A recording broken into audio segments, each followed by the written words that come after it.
Good morning students. हम उच्च पादपों में प्रकाश संश्लेषण के बारे में पढ़ रहे हैं, जिसमें हमने पिछले लेक्चर में चक्रीय एवं अचक्रीय फोटोफॉस्फोरिलेशन के बारे में पढ़ा।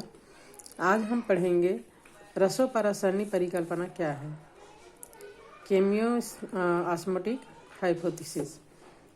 क्लोरोप्लास्ट में एटीपी के संश्लेषण को रसोपरासरणी परिकल्पना के द्वारा समझाया जा सकता है और इस हाइपोथेसिस का जो सुझाव है वो पीटर मिटचेल है ना, पीटर मिटचेल इन्होंने दिया था। श्वसन की क्रिया की भांति ही प्रकाश संश्लेषण में भी एटीपी का संश्लेषण होता है और ये एक झिल्लिका के आर पार प्रोटीन प्रवणता के कारण होता है। यहाँ पर झिल्लिकाएं थाइलेकॉइड की होती है, ठीक है। श्वसन में क्या है, ये श्वसन की क्रिया जो है माइटोकॉन्ड्रिया में होती है। प्रकाश संश्लेषण की क्रिया क्लोरोप्लास्ट में हो रही है और यहाँ पर एटीपी का जो संश्लेषण है वो थाइलेकॉइड की झिल्ली में होता है। इसमें प्रोटीन झिल्लिका के अंदर की ओर मतलब अवकाशिका में ये संचित होता है।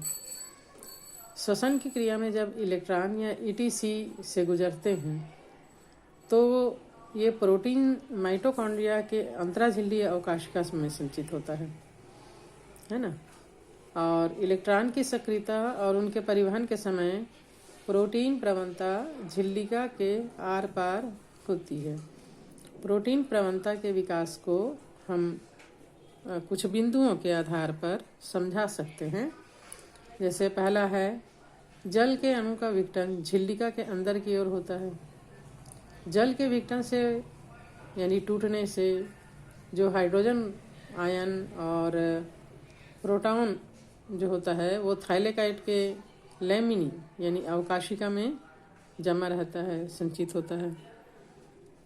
जब प्रकाश तंत्र यानी फोटोसिस्टम के माध्यम से इलेक्ट्रॉन गति करते हैं तो प्रोटॉन झिल्लिका के पार चले जाता है, क्योंकि झिल्लिका के बाहर स्थित जो इलेक्ट्रॉन होता है, इलेक्ट्रॉनग्राही इलेक्ट्रॉन का स्थानांतरण हाइड्रोजन वाहक को कर देता है और इलेक्ट्रॉन वाहक को ये नहीं करता। अतः इलेक्ट्रॉन प्रवाह के समय जब अणु स्ट्रोमा से एक प्रोटीन को ले लेता है, जब ये अणु अपने इलेक्ट्रॉन को झिल्ली के भीतर स्थित इलेक्ट्रॉन वाहक को देता है, तब प्रोटीन झिल्लिका के अंदर मुक्त हो जाता है।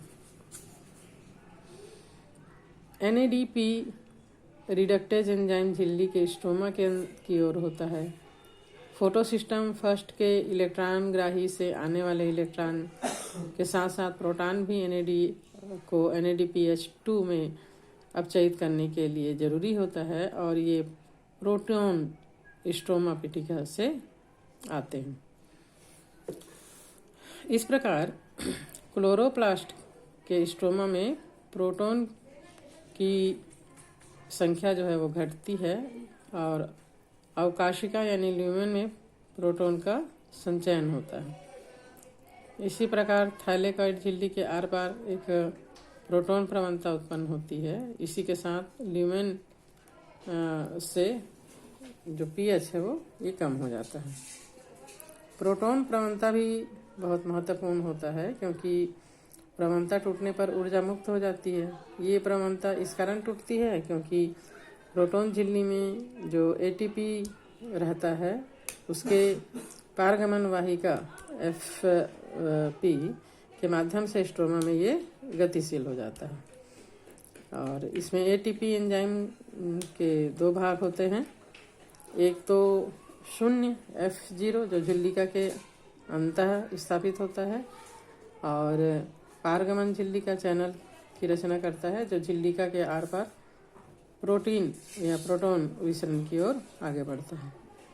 दूसरा F1 होता है, ये थाइलेकॉइड की बाहरी सतह को स्ट्रोमा की ओर होता है और उस पर ऊर्ध्व रूप में होता है।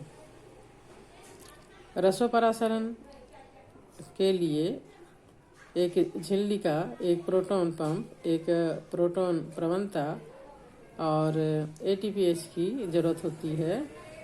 प्रोटॉन को झिल्लिका के आर पार करने के लिए ऊर्जा का उपयोग किया जाता है, जिसमें थैलेकॉइड ल्यूमेन में एक प्रवणता या प्रोटॉन की उच्च सांद्रता उत्पन्न हो जाते हैं हो सके, और एटीपी के पास एक चैनल या नलिका होती है जो झिल्लिका के आर पार प्रोटॉन को विसरण का अवसर देता है।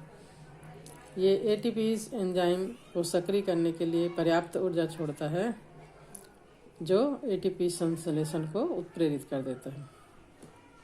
इस प्रकार स्ट्रोमा में होने वाले जैव संश्लेषण में NADPH और ATP का उपयोग हो जाता है।